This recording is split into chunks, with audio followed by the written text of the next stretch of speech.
Hello friends, welcome to my YouTube channel. मेरा नाम शिवेन सिंह है। आज हम देखेंगे आरएचएल के इस वीडियो में आर सिंह क्या होता है और उसके बारे में हम जानेंगे। आर सिंह क्या होता है, कैसे यूज़ होता है।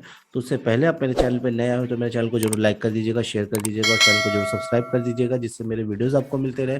तो चलिए हम जानते हैं आर सिंह होता क्या है आरएचएल 8 के ऊपर। तो आर सिंह मतलब होता है रिमोट सिंक। अभी इसके पहले हमने इसके पहले वाले वीडियोज़ में हमने देखा था कि एससीपी क्या होता है। तो एससीपी से हमने क्या किया था कि रिमोटली अपना फाइल कॉपी किए थे हमने रिमोट पीसी में, और वहीं से हमने उसी पीसी में वहाँ से डेटा लिए थे। तो आरसिंग का भी काम वही होता है कि आपको फाइल कॉपी करने के लिए ही काम में आता है। बट इसमें एक एड ऑन एडवांटेज ये है कि आप जब फाइल को कॉपी करते हो, जब भी आप फाइल कॉपी करोगे सीपी के थ्रू या एससीपी के थ्रू, तो वो फाइल क्या होगी, बार बार ओवरराइट हो जाएगी, सेम नाम की फाइल। और इसमें क्या होता है, जब आप आर सिंक करते हो तो ये क्या करती है, जो आपके उसी नाम की फाइल को आप दोबारा कॉपी करते हो तो उसको सिंक करती है। इसका मतलब क्या होता है कि एक तरीके से ये आपका एक बैकअप तरीके जैसे होती है और इंक्रीमेंटल बैकअप के जैसा होता है। इंक्रीमेंटल बैकअप का मतलब कैसा होता है कि जैसे अगर आपने अभी मैंने कोई एक फाइल कॉपी किया है, उसमें मैंने कुछ डेटा डाल के उसको मैंने कॉपी कर दिया, फाइल हुआ या फोल्डर हुआ, कि चलो मैंने एक फोल्डर बनाया, फोल्डर पे मैंने दो डेटा डाला, उस दो दो फोल्डर बनाया और उसके अंदर डायरेक्टरी, और वो डायरेक्टरी मैंने कॉपी कर दिया। फिर वापस से अगर मैंने कल उसके ऊपर कुछ और काम किया और सेम फ़ोल्डर को मैं फिर से कॉपी कर रहा हूँ, तो क्या करेगा, जितना भी डेटा मैंने बाद में ऐड ऑन किया बस उतने को वो सिंक कर लेगा। इस ये फाइल में भी ऐसा हो जाएगा और साथ में ऐसा अगर आपने वहाँ पर कोई डायरेक्टरी भी क्रिएट किया हुआ है। और दूसरा ये है कि ये भी सेम आपका एसएसएच प्रोटोकॉल को ही फॉलो करके मिलता है, तो मतलब वही सिक्योरिटी मिलेगी जो आपको एससीपी में मिली थी। और क्योंकि ये एसएसएच को फॉलो करता है तो ऑथेंटिकेशन लेवल अगर सब सेम रहेगा। तो अगर अब इसे हमें कॉपी करने का है, मतलब इससे काम करने का, तो इसके लिए हमारा जो सिंटेक्स है वो आता है आर सिंक। उसके बाद सेम कमांड है कि जो भी आपको फाइल है, फाइल के बाद आपको सोर्स फाइल हो गया, उसके बाद आप यूजर नेम दीजिएगा जिस मशीन के साथ रिमोटली आपको एक इसमें फाइल को कॉपी करनी है, और साथ में उसका डेस्टिनेशन। तो चलिए हम लोग इसे करते हैं अभी अपने लिनक्स मशीन के ऊपर। तो चलते हैं हम अपने लिनक्स मशीन के ऊपर अभी। तो हम अपने लिनक्स मशीन के ऊपर आ गए। जैसे हमारे पास दो मशीन चाहिए था, क्योंकि अगर आपको रिमोट मशीन चाहिए तो रिमोट भी चाहिए, तो मेरी दोनों मशीनें RHL 8 की है। देखिए, जैसे अगर मैं एक्टिव चलते हैं, हम टर्मिनल ओपन कर लेते हैं, से आप आइडेंटिफाई कर सकें कि दो मशीन कौन कौन सी है। तो ये मेरा पहला मशीन है जिसका होस्ट नेम है शिवबी केस। चेक करने के लिए आप एक कमांड डाल लीजिए तो आपको और ज़्यादा क्लियर हो जाएगा। तो ये शिवबी केस है। और दूसरा जो मेरा मशीन है, सो मैं यहाँ पर भी देखिए मैं होस्ट नेम दे देता हूँ।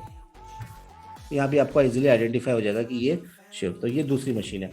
और दूसरा इसका जैसे ये तो हम पहले हमने आइडेंटिफाई करवा दी कि दो अलग अलग मशीनें हैं। अभी हमें क्या करने का है, अभी सबसे पहला तो हमारा काम ये है कि हमें इस पर इनके आईपी एड्रेस पता करने पड़ेंगे। बिकॉज जब भी आपको रिमोट मशीन के साथ काम करना होता है तो उस मशीन का आईपी एड्रेस पता होना चाहिए। तो हम इस मशीन पे कमांड डालते हैं IF कॉन्फ़िग करके, और हम अपने कार्ड के ऊपर देखते हैं तो हमारे बाकी तो कार्ड तो काम की नहीं है। जो हमारा कार्ड काम का वो ENS 160 है। इसका IP है 192.168.29.158।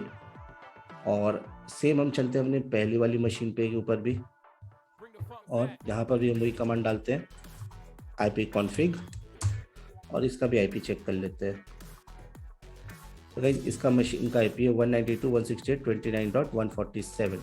अब सबसे पहला काम तो ये है कि दोनों मशीनें आपस में पिंग होनी चाहिए, तो ही नेटवर्क आपका क्रिएट होगा। तो एक बार हम इसे क्लियर करते हैं और पिंग कमांड चला लेते हैं। तो पिंग 192.168.29.158। देखिए यहाँ से रिप्लाई आ रहा है, मतलब ये मशीन कनेक्टेड है। सेम ऐसे ही हम लोग ये वाले मशीन पे भी चलते हैं और यहाँ से भी पिंग करा लेते हैं। तो पहले हम इसे क्लियर कर लेते हैं, और पिंग 192.168.29.147। तो यहाँ से भी पिंग आ रहा है। तो गाइस, अभी हम लोग यहाँ पर जो डेटा कॉपी करने वाले हैं, मतलब जो सिंक करवाएंगे, हम लोग कराएंगे होम डायरेक्टरी पे। तो हम चलते हैं यहाँ पर, ऑलरेडी होम डायरेक्टरी में चले जाते हैं जिससे आप लोग को देखें क्या है। तो देखिए गाइस, यहाँ पे मेरे भी होम डायरेक्टरी का मैं सिर्फ खाली एक यूज़र बना हुआ है जो कि शिवबी केस है। तो अब हम चलते हैं अपने मशीन पर जहाँ से हम कॉपी कमांड डालेंगे। तो उसके पहले हम एक डायरेक्टरी ऑलरेडी क्रिएटेड है, नहीं तो चलिए एक डायरेक्टरी और क्रिएट कर लेते हैं हम लोग। यहाँ पर एक बार इसको क्लियर करते हैं। तो MKDIR हम RHEL 8 नाम से एक डायरेक्टरी क्रिएट करते हैं।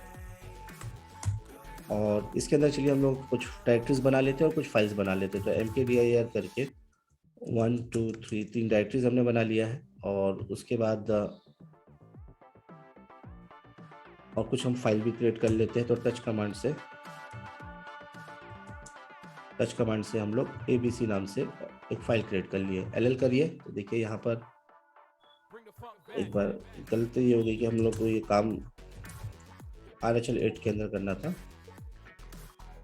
तो हम RHL 8 के अंदर चल के सेम mkdir 1 2 3 और टच कमांड के थ्रू हम abc करके फाइल बना लेते हैं। तो गाइज ये अब हम क्या करना चाहते हैं कि जो हमारी abc फाइल है इसे मैं पहले सिंक करता हूँ किसके साथ, अपने रिमोट पीसी के साथ में। तो हमें चलिए इसके लिए कमांड क्या होता है, rsync -av। ए से आर्काइविंग हो जाता है, वी से वर्बोज होता है, जिससे आपको पता चल जाए। देन उसके बाद आप चलिए अपनी फाइल का नाम, देन root @ हमारे उस मशीन का आईपी एड्रेस, सोर्स का, डेस्टिनेशन का, जो कि है 192.168.29.158, और उसके बाद आपका डेस्टिनेशन। तो हमारा डेस्टिनेशन है होम के अंदर में। तो एंटर प्रेस करते हैं। जैसे आप एंटर प्रेस करोगे, मैंने ऑलरेडी बताया कि ये जो ऑथेंटिकेशन लेवल यूज़ करता है वो SSH का है। तो यहाँ पर एक की सेव करेगा, हम इसे यस करते हैं और ये पहली बार ही होता है। देन इसके बाद आपको उसका पासवर्ड देने का है उस मशीन का 158 का। तो हमने पासवर्ड दे दिए। तो देखिए यहाँ पर आपको ऑलरेडी बोल रहा है कि sending the incremental file list. तो मतलब मैंने ऑलरेडी बताया कि आपको हमेशा जब भी डेटा भेजेगा वो इंक्रीमेंटल अपडेट के थ्रू भेजेगा। तो अभी इसने कितना भेजा है, 85 बाइट्स का डेटा भेजा हुआ है, रिसीव किया है। तो अभी हम चलते हैं अपनी मशीन के ऊपर, दूसरी वाली रेड हैट की, और यहाँ चेक करते हैं कि डेटा आया हुआ है क्या। तो हम LL करते हैं। सो गाइज यहाँ पर देखिए ABC नाम से एक फाइल आ चुकी है। पहले हम देखते हैं इसमें कुछ डेटा है क्या। तो ABC करते हैं, यहाँ पर कोई डेटा है नहीं। तो वापस हम चलते हैं और इस बार चलिए हम इस फाइल पे कुछ डेटा लिखते हैं। तो हम vim abc करते हैं और यहाँ पर कुछ डेटा लिखते हैं। तो this is after syncing, after sync. तो हम इसे बस इतना लिख के हम इसे सेव कर देते हैं। कोलन करेंगे, WQ करके सेव किए। अब इसके बाद सेम कमांड हम फिर से चलाते हैं जो हमने इसके पहले चलाया हुआ था rsync करके। अब इसके बाद हम एंटर प्रेस करते हैं। अब इस टाइम आपको बार बार, मैंने पहले ही बताया था कि एक बार सेव होने के बाद बार बार आपसे पूछेगा नहीं, सिंपली बस आपको पासवर्ड डालना है, एंटर प्रेस करिए। तो देखिए अभी इसने 107 बाइट का डेटा वहाँ पर सेंड किया हुआ है, ठीक है, और 0.13 सेकेंड लिया। तो अब हम चलते हैं अपनी वाली फाइल के ऊपर, दूसरे मशीन पे चलते हैं, वहाँ पर चेक करते हैं इस बार डेटा कुछ अपडेट हुआ है क्या। तो देखिए गाइज यहाँ पर डेटा आपका अपडेट हुआ है। तो rsync के थ्रू यही होता है कि आपको जब भी आप डेटा उस फाइल के साथ करोगे तो आपको हमेशा सिंक डेटा मिलेगा, अपडेटेड इंक्रीमेंटल मिलेगा। अब ऐसे ही अगर आपको फोल्डर भेजने का है, तो अब हम फोल्डर भेजेंगे। तो हम यहाँ पर एक फोल्डर भेजना है। तो कमांड क्या है इसका, R, पहले से एक बार क्लियर कर लेते हैं। कमांड है आपका R माइनस, अब इधर आप फोल्डर भेज रहे हो, डायरेक्टरी भेजे तो R लगाएगा ही, ठीक है। रिकर्सिव ये भी हम लगा सकते हैं आर्काइविंग के साथ में। देन हमको जो डायरेक्टरी भेजनी है 1 नंबर की डायरेक्टरी भेजनी है, और कहाँ भेजना है हमें से, root@29.158 होम के अंदर पे। एंटर प्रेस करिए, पासवर्ड डालिए। देखिए 1 नंबर की डायरेक्टरी जा चुकी है। चेक करने के लिए हम चलते हैं अपने दूसरे मशीन पर, और यहाँ पर हम लोग चेक करेंगे वापस से LL करके। सो 1 नाम की एक डायरेक्टरी आ चुकी है। अब हम क्या करते हैं गाइज, वापस चलते हैं अपने पहले मशीन पे और CD 1 के अंदर चल के यहाँ पर हम लोग कुछ डायरेक्टरी और फाइल क्रिएट करते हैं। तो सेम mkdir और मैं ABC और DEF, उसके बाद कुछ फाइल बना लेते हैं। तो टच से हम कुछ फाइल बनाते हैं, जो कि शिव नाम से मैंने एक फाइल बनाया। एंटर प्रेस करते हैं। नाउ गाइस अब सेम कमांड में वापस से करता हूँ, तो देखते हो जितना भी मैंने कंटेंट इसमें अपडेट किया वो सिंक होता है कि नहीं। तो मैं ये कमांड वापस से चला रहा हूँ, rsync करके, सेम कमांड है, कोई कमांड में चेंजेस नहीं है। हम एंटर प्रेस करते हैं, पासवर्ड डालेंगे मशीन का, एंटर प्रेस करते हैं। तो देखिए गाइस यहाँ पर आपको डायरेक्टरी 2 में कुछ कुछ तो भी प्रॉब्लम आया। देखते हैं हम लोग क्या क्या उसने भेजा हुआ है। तो चेक करेंगे हम अभी अपडेट हुआ है कि नहीं। तो हम चलते हैं अपनी मशीन के ऊपर और पहले तो क्लियर कर लेते हैं और LL करते हैं तो यहाँ तो नहीं होगा, तो CD1 करके चलते हैं और LL करते हैं। फिलहाल अभी यहाँ पर फाइल अपडेट हुई नहीं है, तो एक बार हम वापस से सिंक करेंगे इसको।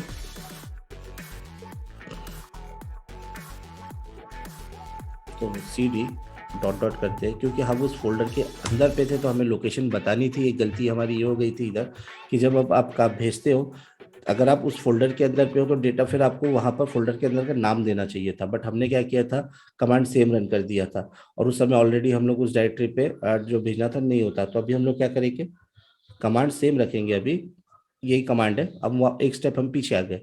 बस अब एंटर प्रेस करिए और 1 2 3 करिए। नाउ गाइस देखिए, अभी आपकी फाइल यहाँ पर इंक्रीमेंटल अपडेटेड हुआ है। देखिए 1 के अंदर पे इश्यू आया है, ABC आया और DF आया है। नाउ चेक करते हैं कि अब आया है कि नहीं। LL कर लीजिए, तो ये देखिए उतने ही फाइल यहाँ पर अपडेट हुई है। अब हम लोग क्या करेंगे, एक बार और चेक करने के लिए कि वापस से अब सेम ही कमांड चलाएंगे, और इस बार शीट के अंदर पे कुछ डेटा हम लोग पुटअप करते हैं फाइल के ऊपर। तो एक बार वापस से CD क्लियर कर लेते हैं और CD1 में चल के विम, हमारे पास फाइल क्या थी यहाँ पर एक बार चेक कर लेते हैं। तो हमारी जो फाइल है शिव, इसके अंदर पे चल के इंसर्ट करते हैं और यहाँ पर हम कुछ डेटा डालते हैं। सो टुडे इज ट्यूसडे, ठीक है, और इसे हम लोग सिंपली सेव कर देते हैं। सेव किए, सेव करने के बाद एक बार हम इसे बैक कर लेते हैं, नहीं तो फिर जैसे लास्ट टाइम हमको एरर आया था वही एरर आएगा और आपका सिंक नहीं होगा। क्योंकि हम नहीं, अगर यहाँ से करना है तो फिर आपको पूरा पाथ देना पड़ेगा, और पाथ देने के लिए फिर आप कंफ्यूजन हो जाओगे क्या क्या लिखना होता है। तो इसलिए हम सिंपली एक स्टेप पीछे आ गए और एंटर प्रेस कर रहे हैं। 1 2 3 एंटर प्रेस करिए। तो देखिए गाइज, इस बार बाकी फाइल में कोई चेंजेस नहीं हुए थे तो उनको नहीं किया, सिर्फ खाली आपके 1 के अंदर पे शिफ्ट में कुछ चेंजेस हुआ था, तो उतना ही चीज़ अपडेट हुआ है। तो rsync कमांड का फायदा यही होता है कि जब जब आप कुछ डेटा किसी फाइल पे अपडेट करते हो, उस कमांड को सिंक करोगे तो वही डेटा उतना ही सिंक होगा जितना आपने ऐड ऑन किया है। तो अभी हम देखिए, हम लोग कैट करके यहाँ पर चेक कर लेते हैं शिव को। तो देखिए टुडे इज ट्यूसडे। तो गाइज, इस तरीके से हम लोग rsync कमांड का यूज़ करते हैं लिनक्स में फाइल को सिंक करने के लिए, और फाइल को रिमोट होस्ट से, मतलब लोकल से रिमोट होस्ट में फाइल को कॉपी करने के लिए। तो अगर ये वीडियो आपको पसंद आया हो तो आप जरूर इसे लाइक करिएगा, शेयर करिएगा, चैनल में बने रहने के लिए चैनल को सब्सक्राइब कर लीजिए। Thank you.